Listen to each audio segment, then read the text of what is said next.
Welcome back. Welcome back. This is the People's Voice. I am Trey Evans, and I am the People's Voice. Thank you again for checking out the podcast this week. As always, it is greatly appreciated. As always, we thank everyone who has taken some time to listen to the podcast today. We do understand that you could be utilizing your time to do something else, so we do appreciate you taking that time to spend with us. As always, if this information is enlightening, feel it to be valuable and worth sharing, we do ask that you subscribe to the podcast and turn on notifications. That way you'll be notified when each episode is released. We do put out a new episode each and every Friday, which can be heard on all podcast platforms.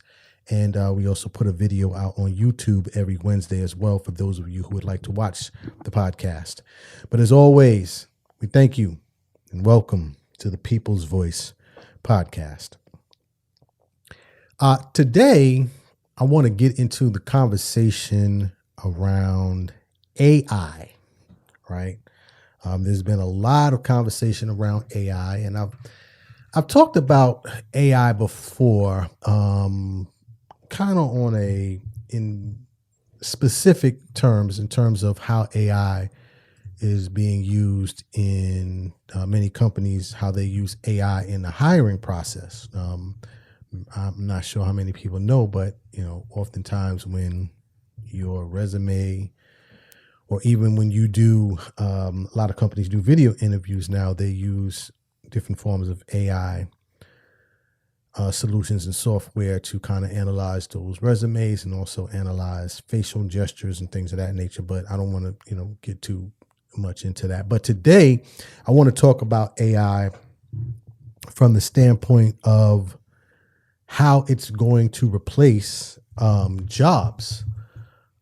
Because, one of the things about AI, and AI, for those who may not know the acronym, it stands for artificial intelligence. And I'll give a definition of what that is in a second. But what many people may not realize is that, AI, in terms of, it being a solution, a software technology, is really going to have a lot of impact on the jobs of today, and then of course the jobs of the future. And a lot of this came up during there was a strike here in the United States for the actors, the different actor unions for motion pictures and television. And that was one of the main, or one of the, bargaining negotiations or bargaining topics in the negotiations was, how artists and actors and producers and writers were going to be compensated in this new AI era that we're entering, which is really not new. AI has been around for quite some time, but it's becoming more useful or utilized in our day-to-day existence. And so I want to talk about that today. I want to talk about artificial intelligence and specifically what jobs are going to be affected by this, and kind of also talk a little bit about, what companies are currently using the technology as well. So that's what I'll do. I'll talk about AI today. But let me give a definition of AI first, so we have a clear, understanding. We have a baseline to kind of, talk about, and then we can go from there. So, and I'm always looking for the best definition, or I should say a user-friendly definition, because, we can get into these deep discussions about it, and sometimes you just need something as very simple as possible to explain this. So I'll pull this definition from Britannica. How about we go with this one? So, and I'm reading it live here as as I'm pulling it up, so that's why it sounds the way it does. So it says, artificial intelligence is the ability of a digital computer or computer-controlled robot to perform tasks commonly associated with intelligent beings. So basically, the software of the robot, the computer, can perform tasks that human beings are typically paid, and that's why I want to go with this, paid to do, and obviously tasks that are not, required. Also, tasks that do not require compensation. The term is frequently applied to the project of developing systems endowed with the intellectual process characteristics of humans, such as the ability to reason, discover meaning, generalize, or learn from the past. And that's very key in terms of the definition for AI.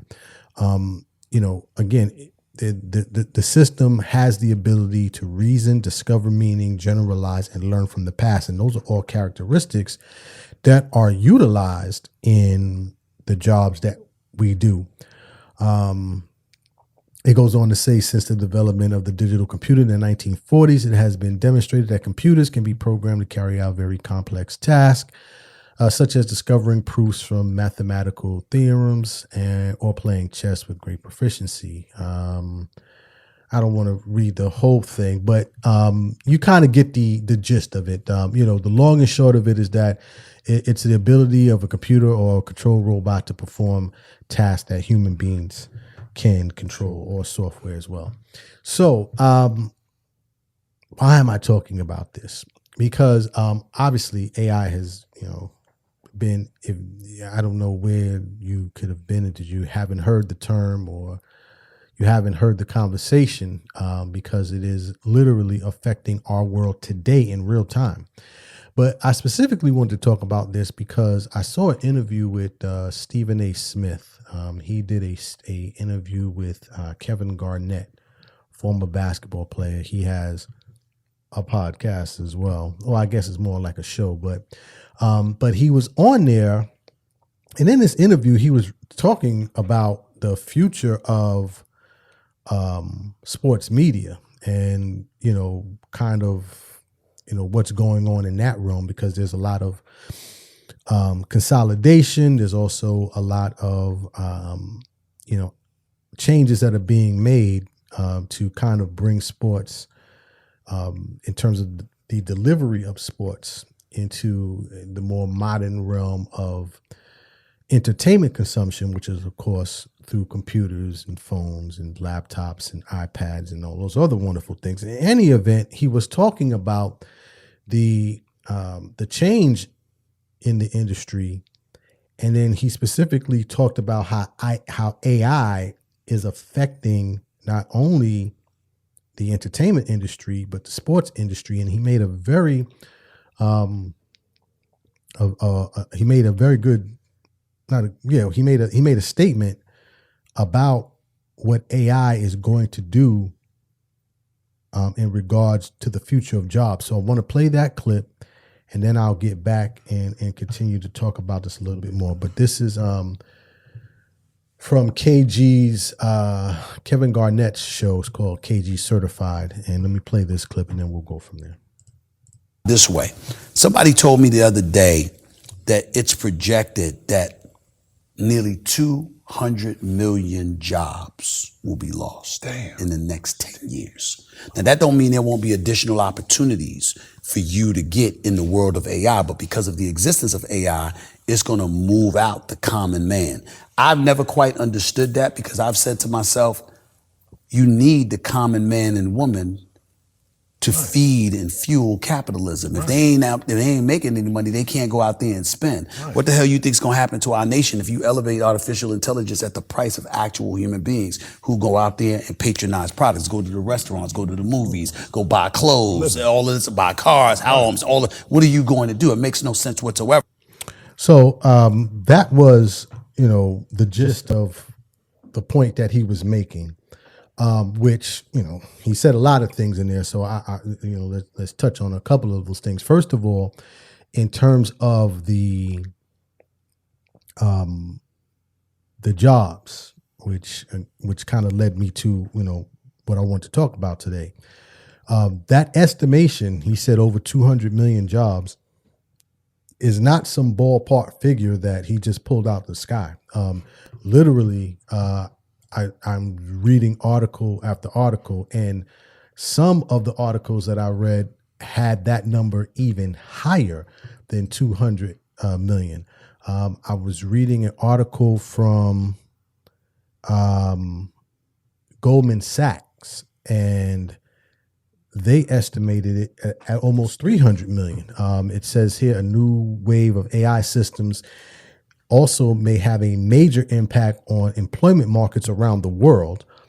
Shifts in workflows triggered by these advances could expose the equivalent of 300 million full-time jobs to automation. So that 200 million number is that Stephen A put out there is, actually even 100 million less than what some other experts are saying. And this is over the course of 10 years that this could occur. Matter of fact, in that clip, let me play in that clip. Stephen A. Smith even went on to talk about how he was shown a model of himself in an AI form, and how it basically was calling the game and looked like him, sounded like him. So this is another way that AI can replace individuals. So let me just play this, and then I'll close out, and then I'll go back to my topics regarding all jobs and how that's going to be affected. Stuff is coming down the pike.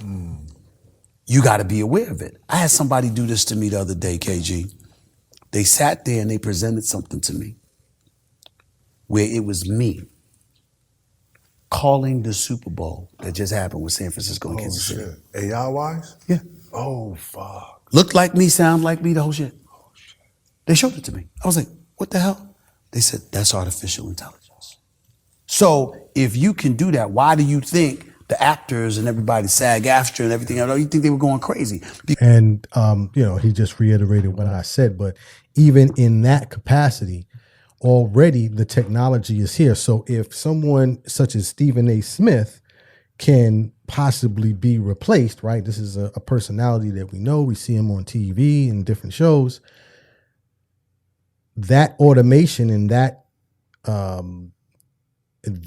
level of automation with the software, and also, and I'm looking for another word, but in terms of that degree of how powerful those robots, computers, and software have become, literally 5 years from now, even today, they could get rid of Stephen A. Smith and then utilize all of the information that has been learned through the artificial intelligence. But to go back to my point, this is not only affecting actors and sportscasters and writers. AI, when it talks about those 300 million jobs that could possibly be affected as a result of AI over the next 10 years, this goes down to industries that I know myself, I didn't even think about until I started doing a little bit of research into this. I'm reading a article here from Forbes where they kind of talked about this topic as well. And in that topic, they talked about the different industries that could be impacted. Here they've listed finance and banking. It says banks have already begun incorporating AI into their business model. Almost well over 50% of banks claim they have implemented the technology into their business domains, like management. They also use it for revenue generation, it goes on to say. Another market is media and marketing, which obviously Stephen A. Smith is a member of, but it goes on to talk about how they're currently using AI. It says here that, they have tools that can write company reports ahead of earning announcements. And this is, earning announcements are pretty big on a lot of the financial shows such as CNBC and others.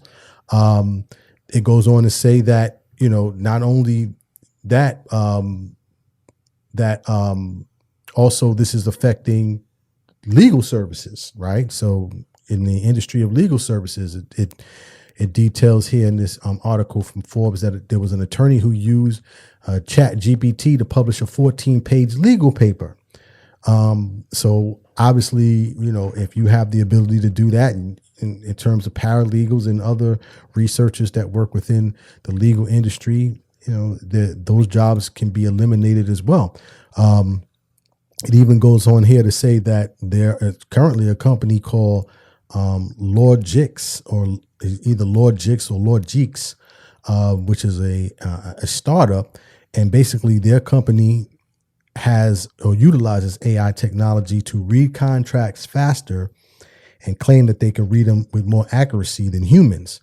But I think the two that probably caught me the most was manufacturing and factory workers, and also the agricultural industries, because in these two industries, they say that AI is ultimately going to eliminate jobs as well, because through automation, they can utilize AI to basically replace individuals who work on those assembly lines. Matter of fact, in this article, they already say that Tesla revealed what they call a Tesla bot, or Optimus, which is an autonomous android made to replace humans in dangerous, repetitive jobs.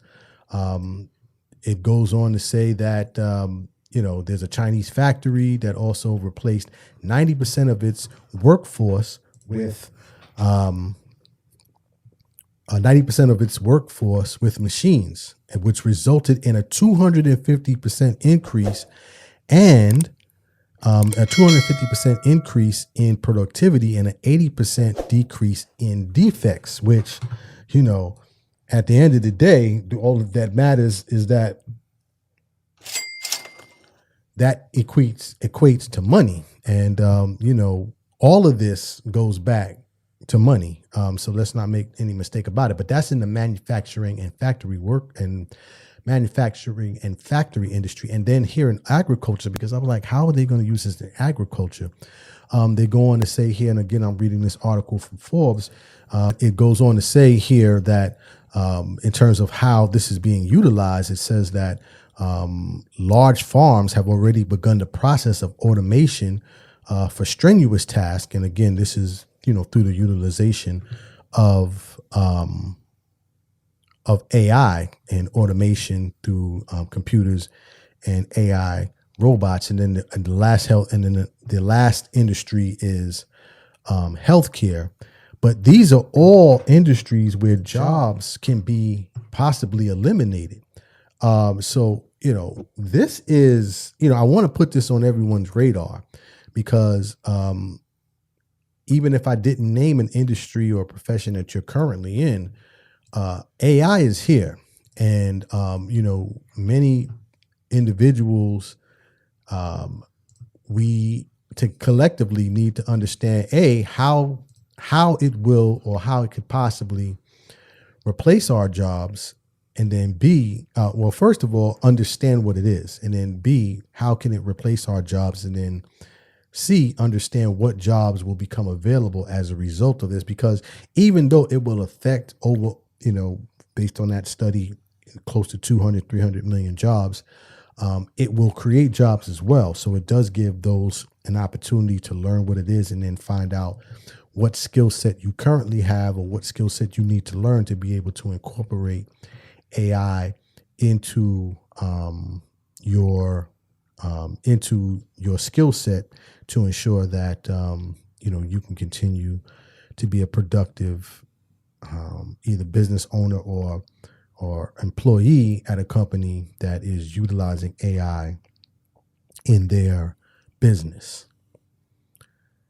But that's what I wanted to talk about today. Again, like I said, I wanted to kind of put this on everyone's radar. That conversation that I saw from Stephen A. Smith kind of gave me the